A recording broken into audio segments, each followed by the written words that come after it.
Memang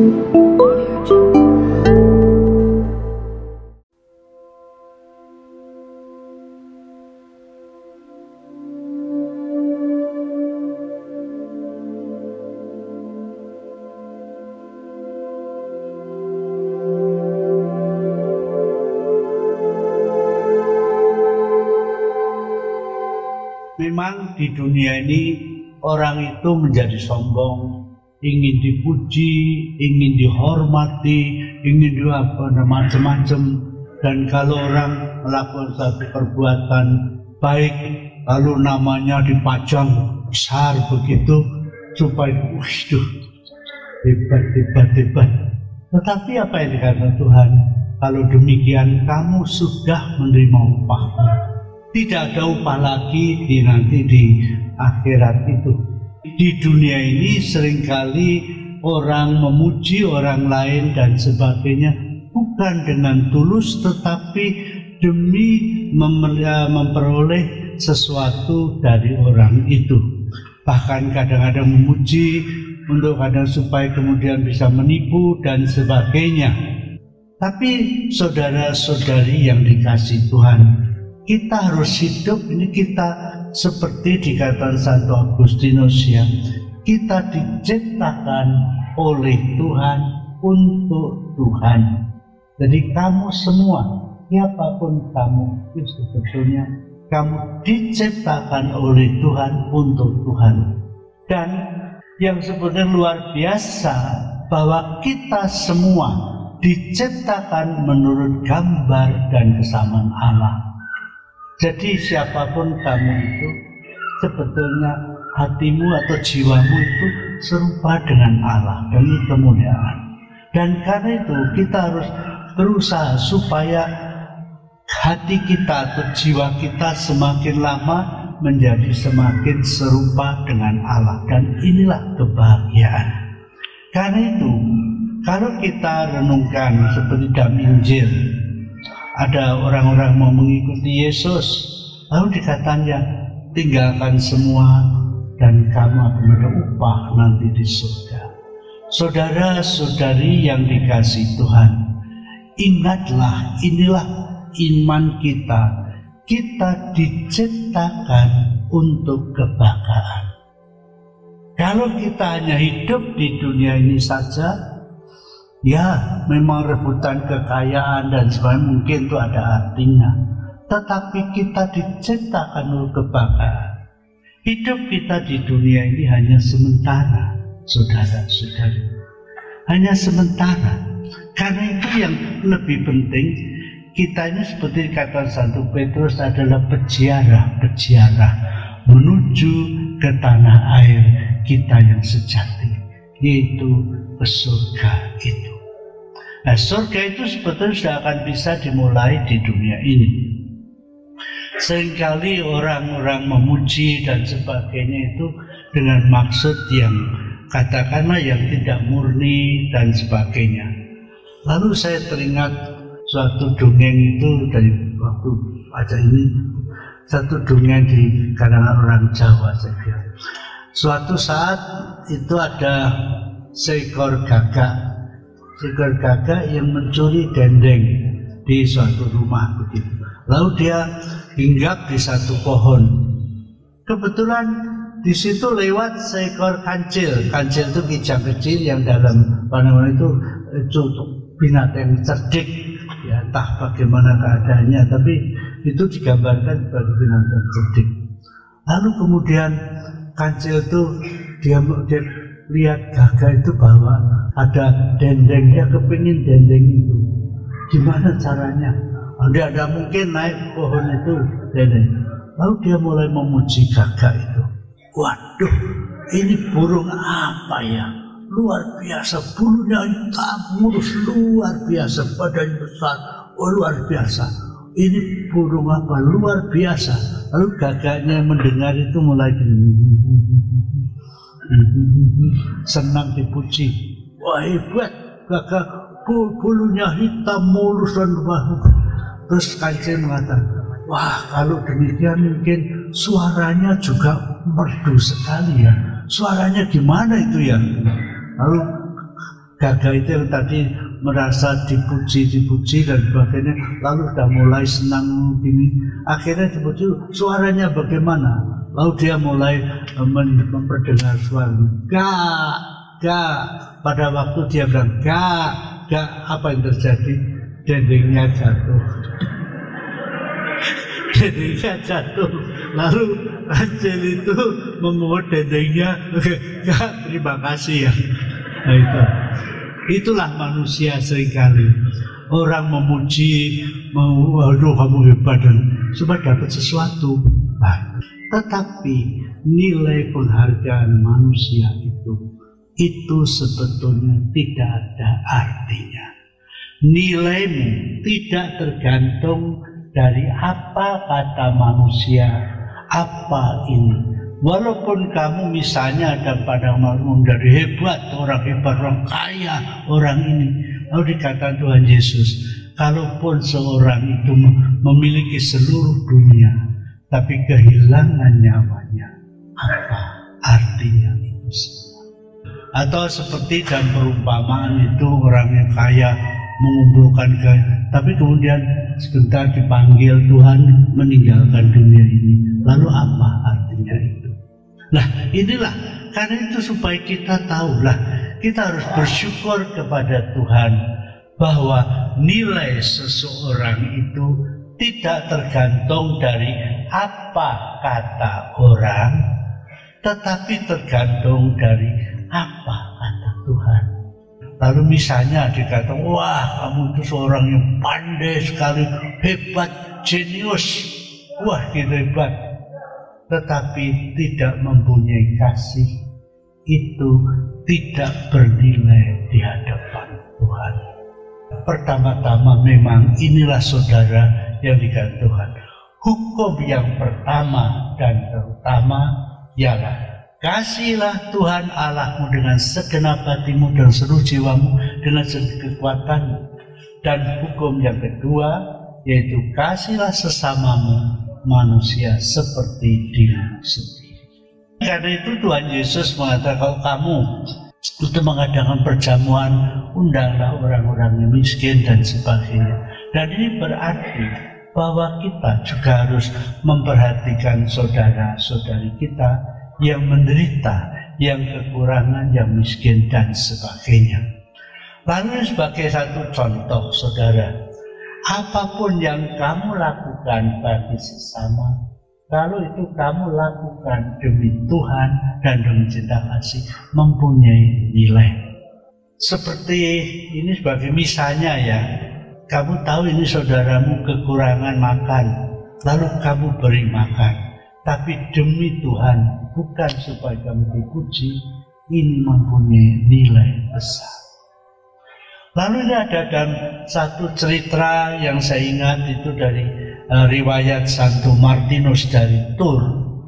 Di waktu itu dia itu sebagai seorang perwira ya. Lalu dengan tentaranya dan beberapa orang jalan di suatu jalan agak musim dingin. Lalu dia melihat seorang itu pengemis di tepi jalan kedinginan. Lalu apa ya? Dia tidak punya makanan, tidak punya apa. Tapi dia melihat orang ini kedinginan. Mengapa? Mantelnya karena sebagai perwira dia pakai mantel gitu ya.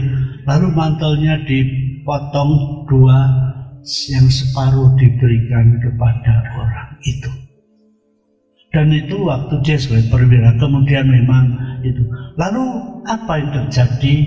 Malam harinya dia mendapat penampakan Tuhan Yesus yang memakai mantelnya tadi. Lalu dikatakan, Martinus, lihatlah betapa indahnya mantelmu yang kau berikan kepadaku. Padahal Martinus berikan itu kepada orang pengemis di tepi jalan. Tetapi seperti kata, apapun yang kamu lakukan bagi salah seorang ini yang terkecil itu kamu lakukan bagiku. Jadi saudara-saudari yang dikasihi Tuhan, kalau demikian ini akan merupakan satu rahmat. Maka kita lihat misalnya ini dalam gereja ada berbagai macam contoh ya, contoh pelayanan orang-orang yang berbeda-beda dan sebagainya. Saya ambil contoh saja yang paling menyolok, yaitu itu Mother Teresa dari Calcutta, dari India, sudah meninggal sekarang. Nah, memang Tuhan memakai dia untuk itu. Tetapi apa pekerjaannya? Kok dipikir orang bodoh ini? Dia pelayanannya kepada orang-orang yang terdampar di pinggir jalan, yang tidak punya rumah dan sebagainya, gelandangan yang sakit dan sebagainya. Lalu Mother Teresa itu pikir begitu, kan dia melihat ini Tuhan sendiri. Jadi apa yang dilakukan itu dilakukan bagi Tuhan, seperti sabda Yesus, apa yang kamu lakukan bagi salah seorang yang terkecil dari saudaraku, itu kamu lakukan bagiku. Dan yang luar biasa apa? Mother Teresa yang ketika dia tinggal satu biara dan kemudian merasa ada panggilan lain, dia meninggalkan biara itu untuk mulai sesuatu. Dia mulai tidak punya apa-apa, tapi karena dia mengikuti apa yang dikehendaki Tuhan, Tuhan menyediakan semuanya. Dan coba saudara, kamu bayangkannya bagaimana Mother Teresa yang tidak punya penghasilan. Kalau orang lain butuh rumah sakit ada hasilnya dan sebagainya, Mother Teresa tidak. Karena yang dilayani itu orang tidak mampu membayar. Tetapi apa yang terjadi? Banyak orang digerakkan oleh Tuhan untuk membantu Mother Teresa. Ini sebagai contoh saja, sehingga dia bisa mengembangkan itu di mana-mana, rumahnya berkembang dan sebagainya. Karena kalau dipikir gila orang ini, orang sakit sekian banyaknya dan orang dirawat itu tidak ada penghasilan, tetapi karena dia melakukan untuk Tuhan, Tuhan mencukupi semuanya. Dia mengajarkan para susternya semua, yaitu gini: pertama, harus berjumpa dengan Yesus dalam doa, dalam sakramen-sakramen. Jadi dalam doa ini memang itulah yang menjadi nomor satu bagi kita, juga bagi kita semua, bagi Anda semua. Yang nomor satu itu relasi pribadi dengan Tuhan. Karena Tuhan mengatakan ini, aku ini pokok anggur dan kamu ranting-ranting.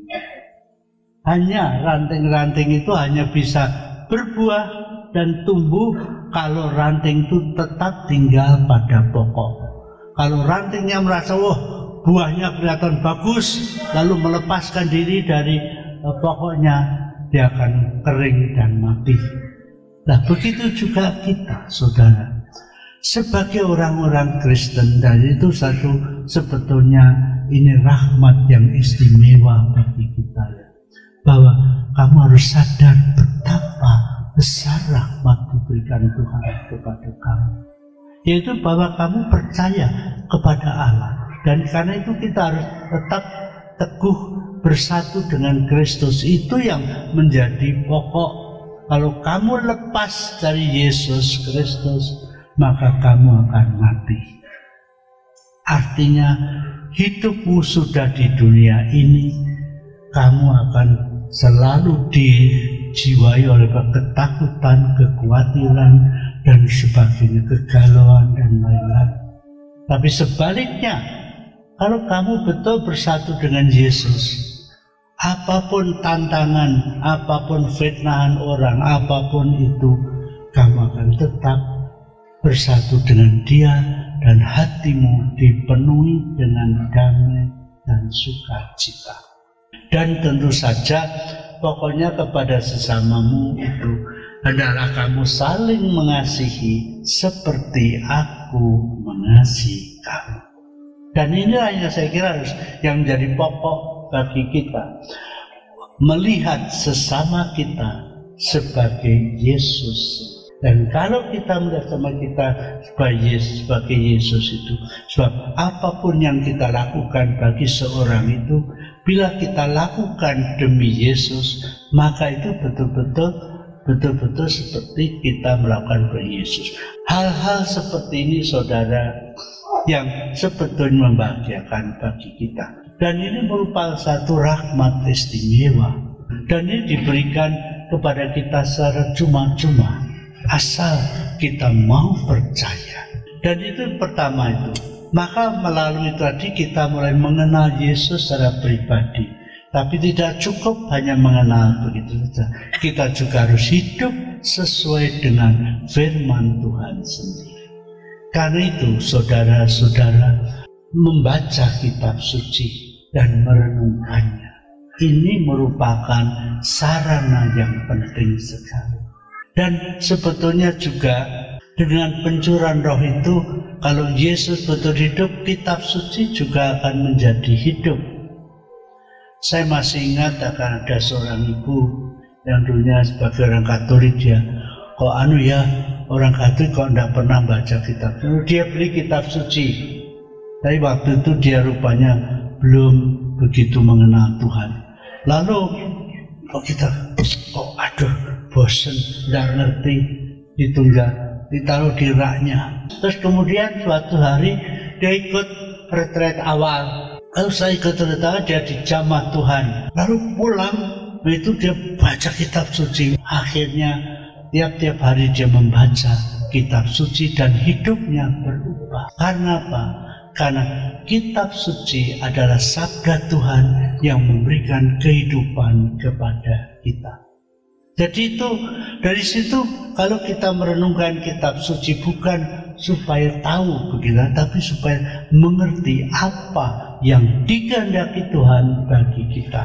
Dan kalau kita berusaha melakukan apa yang diperintahkan Tuhan, maka sudah di dunia ini hidup kita akan mengalami damai dan kebahagiaan.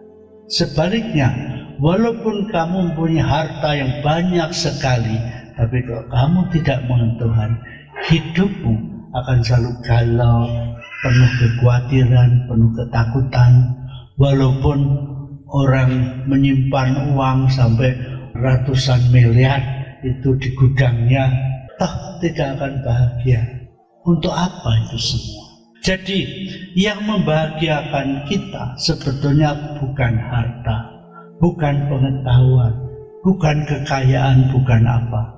Tetapi yang membahagiakan kita, yang betul-betul kalau kita mengenal Tuhan dan hidup sesuai dengan firman Tuhan.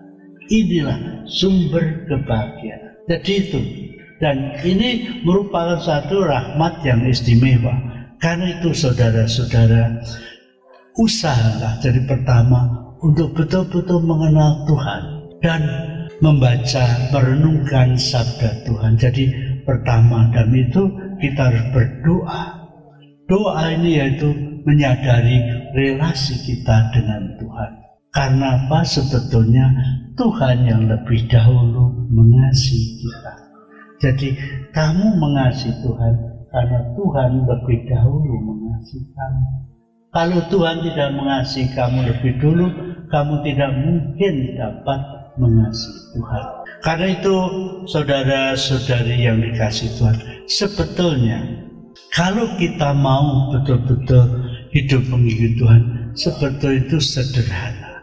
Untuk mencapai kebahagiaan di dunia ini, cobalah apapun yang kamu lakukan, entah kamu masak, entah kamu menyapu, entah kamu bekerja apa, persembahkan itu kepada Tuhan. Tuhan, saya persembahkan ini, lalu persembahkan pada Tuhan, dan saya persembahkan itu. Kalau kemudian ada korban-korban kecil atau korban-korban kamu, ada salib-salib yang harus kamu tanggung dalam segala bentuknya, persembahkan kepada Tuhan. Tuhan, saya persembahkan ini demi cinta kepadamu dan untuk pertobatan orang-orang yang belum mengenal Engkau. Kamu semua berharga bagi Tuhan, juga mereka-mereka yang sebetulnya diciptakan Tuhan tapi belum mengenal Tuhan, itu juga berharga bagi Tuhan.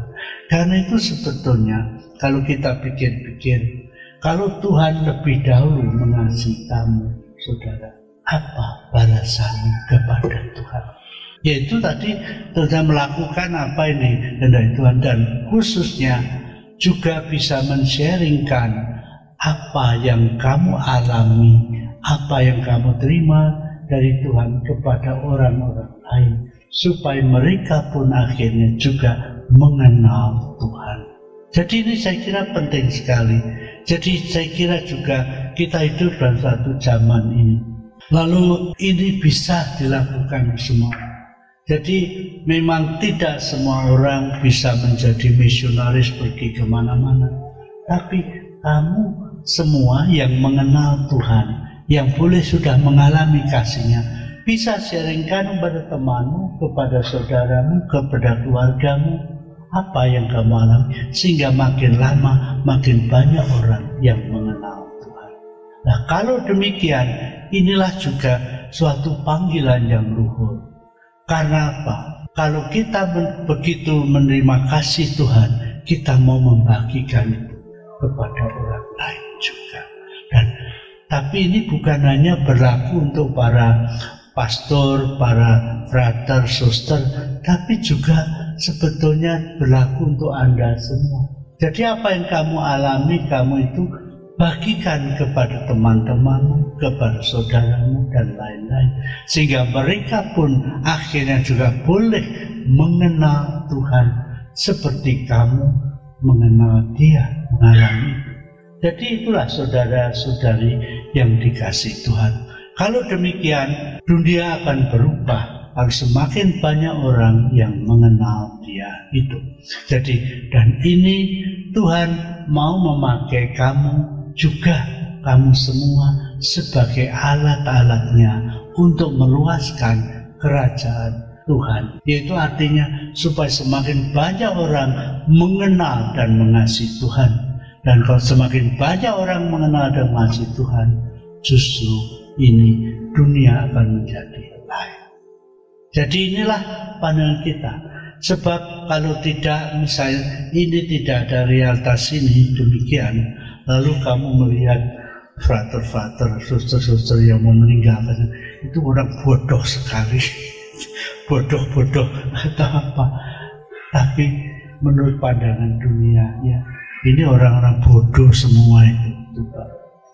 Ya, pinter-pinter, cantik-cantik, kan, kok mau jadi kayak gitu. Nah, ini bodoh menurut pandangan dunia.